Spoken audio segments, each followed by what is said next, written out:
Learning card number 12. Welcome back, everybody. Still haven't heard about a catchphrase, so still trying a couple of them out. Finishing up writing equations. So this is the last of our graphing unit for now. This is graphing lines. And so we're going to basically undo everything that we just did, because everything we did with the graphing, we looked at an equation, and then we pulled out parts, and then we put them on the graphs, and now we're going to look at the parts and put them back into equations. And that's what mathematicians do. We start with one thing and end up with the other thing, which is called inverses. You'll learn more about that later. So, as a reminder, we've got two different forms. We've got slope-intercept form up here. So we've got y equals mx plus b. Remember, m is your slope. Change in y, your y difference. Sorry, minion. Over your x difference. B is your y-intercept. Actually, you know what? I'm going to write it like this. Oh, you silly, silly smartboard. Now I'll just erase it. So I go 0, comma b. That's going to be my y-intercept. For point-slope form, I don't think I have enough room to go right next to the minion. And the reason why we have the minions, the illustrious Mr. Vokes came up with this learning card. Shout out, follow him at Charles Vokes, I think. I don't know what his Twitter handle is. Look it up, Charles Vokes. Point-slope form. So anyway, he threw the minions on there, and I thought it was good, because basically, I mean, these two minions, same thing, different versions. What we're finding out here, these are both lines, they're just different versions of the same thing. I thought that was pretty good. M is still your slope. And then this goes through any point on my line is x sub 1, y sub 1. Those little ones are like, you know, squares and stuff, but they're going down instead of up. Some books, if you have a book, use HK. It varies. You guys are smart, intelligent people. You'll see how it works. And when you're choosing to write, when you're writing equations, you can choose the form to write it in. Okay. No matter what the form you use, it should give you the line, the equation of the line.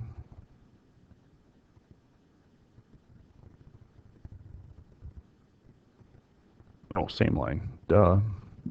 Sorry. A little bit of a brain cramp there. That's why you should always double check things ahead of time, folks. But given the fact that I only have 10 minutes left to get this done, we're going to go live. So moving on. So, write an equation of the given information provided. I'm going to do one of each. In the bottom one, I will show you both ways to do it. Now, I, in class, started to kind of call the point-slope form our BFF. The best form forever. Best friend form? I think I like that one better. And the reason being is because you don't have to backtrack at all for it. You can use any point, including the y-intercept. So if you're the type of person who likes to have one way to do it, would like to slap it in, use it every single time, and then maybe adjust things later, this is going to be the one for you. Now, I'm going to show you a little trick that I came up with here, because I thought it actually worked fairly well. The more you write out the forms of the equations, and I'm doing this a little bit lighter on purpose, the better off you are going to memorize these. And so I always tell my students to go through and write down the general form as much as possible so it gets stuck in your head. So that way you don't always have to say, can we use a note card? And I came across this when I was working with a student, and I found that if you wrote it down, and some people were having a hard time writing things directly below it. So you have that, and they're like, okay, y minus 3, et cetera, et cetera, et cetera. And for the student, I found that if he erased the variables and put the new variables in, the new numbers in, that actually worked out rather well. So I'm going to kind of do that. You can also do it by writing really lightly and then writing darkly over it. Kind of like, you know, if you were to do one of those, how people, artists kind of, sketch, and they kind of like do a head, and they're kind of like, okay, right there, I'm going to put my eyes. And those are all done really lightly, and they kind of sketch it in darker with ink later. Same idea. So let's identify our parts. We've got our slope. That is m. Over here, that's x1 and y1. So we're just going to plug it in. So right now, I'm just, we're going to look through the equation. As I see it, I'm going to plug in what I want. So y stays. y1, ooh, wait, that's my 3. I'm going to write in a 3 there. My m is -2. At parentheses, nothing new, x, nothing new, x sub 1. Ooh, that is a -5. Get in the habit. Your life will be so much easier if you write the negatives in parentheses. Just period. Just make it part of who you are. Now, after you do this, then what you can end up doing is you can go back and fill in the rest. Now, everything that you haven't filled in, now you're just going to keep the same. So the y is going to stay the same. You're going to do minus here, equals, close your, open in parentheses, x minus -5, close off your parentheses. So that's your rough sketch. And then from there, you can, if you need to clean it up, you can. In here, cleaning it up would be subtracting a negative. So then I'm going to say, okay, well, I'm going to write this as y minus 3, that stays, equals -2 times the quantity x plus 5. And that is that. Done. If your teacher ended up asking to write it in slope-intercept form or in standard form or anything like that, you can then use this basis, and then if you need to, you can change your form if needed. Form as needed. So, but that's part of the reason why people like that one, because it just works. Okay? It's kind of like, just having your go-to lunch. Peanut butter and jelly, apple, done. Is it great? Is it fancy? No, but it works. Now for the second one, and the problem number one, if they give you the slope and a point, your life is golden. Sometimes you're going to have to find your slope. So like in number 2, we're going to have to find the slope. Now remember, xy, xy. And when you do this, the same point is over each other. So I'm going to go 0 or 6 on the top, 0 on the bottom, because again, this is my y, this is my x. Minus on both. I'm going to put the y coordinate on the top, the x coordinate on the bottom. So in this case here, my slope equals a -3 over -2. No, not -3 over -2. I was ignored the 6. My deepest apologies to everyone. So it's going to be a -3/2. Why do I have a dot there? Looks like one of those Swedish A's. There we go. So you go from there. Now, the question everybody asks is, I use point slope form, Mr. Hayes. How do I know which point to do? Remember what we said over here. Any point. So we can plug in any point that we want. We could use the 2, 3. We could use the 0, 6. All of it's fine. So if we're going to use our overwrite, what do you call it, technique. So we'd say, okay, y minus y1 equals m times x minus x1. Fill your parts, y1. I'm going to use, let's say we use 2, 3. Or you can use either of them. I could use 2, 3, so okay, that's my y value. So I'm going to put a 3 there. My slope is a -3/2. I'm going to put that there. My x value from the same point is a 2. Hey, no negatives. That's always nice. I do recommend that if you happen to have points that aren't, if you have one point where both parts are negative or positive, that's going to be your best bet. So that's there. And if you want to see it so it can, reads a little bit nicer, you can obviously rewrite it down here. It looks all nice. Okay.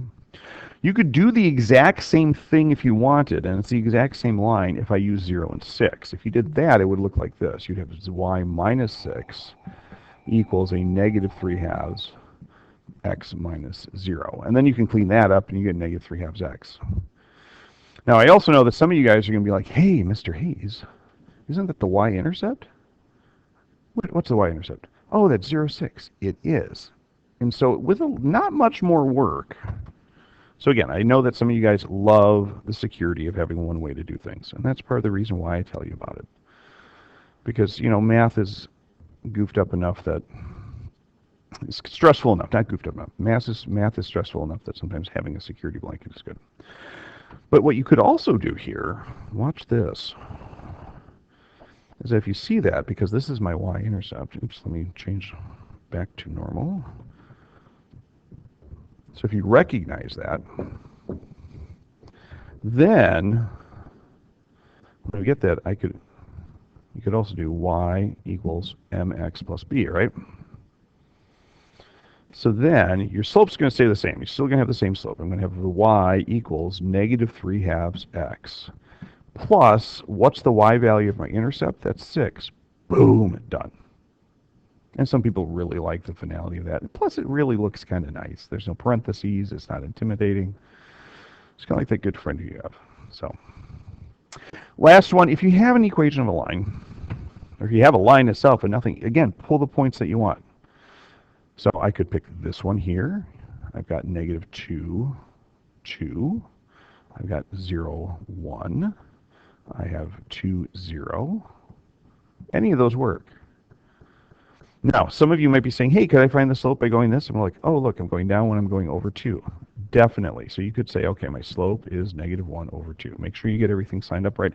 The other thing that I do see sometimes students doing, let me jump to my magic pen, is that they actually just count the actual boxes. And they're like, okay, 1, 2, 3, 4. So I'm going down 4 and then over 1, whatever. And if you're having the same scale, that works fine, but that's not always going to be the case. So you got to be careful with that.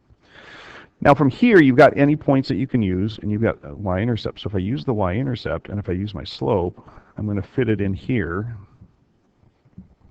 So I could say y equals negative 1/2 x plus 1. That would work. It's very nice. I like it a lot. If you weren't comfortable with doing the slope thing, again, you remember what one of my themes is. Make the math look like something you know how to do. You know how to find the slope from 2 points up here. Problem number 2, we had 2 points, we found the slope, plugged it in. If you have a graph, do something that is going to give you your 2 points. Okay, I've got point 1 here and I got point 2 here. Use them. And just do the same thing. You can say, oh, look, I'm going to go 2 minus 1 over negative 2 minus 0. 1. I get negative 1/2. So same idea. And then from there, if you're going to use point slope form, set yourself up for success. If you watch Cooking Channel or Food Network, it's called mise en place, getting everything all laid out. And so then again, pick 2 points. Ooh, look, there's x, y. So I could go minus 0 there, equals slope is negative 1/2. And then the x is going to be 2. Fill in the rest of it. Away you go. And again, to make this look nice, or, and again, you only need to write one down, unless the teacher's saying, write me, give me multiple of these. But I could have done this. I could have done y minus 2 is equal to negative 1/2 of x plus 2, because, you're subtracting off a negative 2. So again, remember, this would have been x minus a negative 2. So that's some ideas for you. Now, I need to run. Do all the stuff that you do to YouTubers in terms of liking, subscribing, commenting if you want. But again, I'm not going to ask for that. We'll see you soon. We're going to start some statistics, and then we'll wrap up this semester. Talk to you later.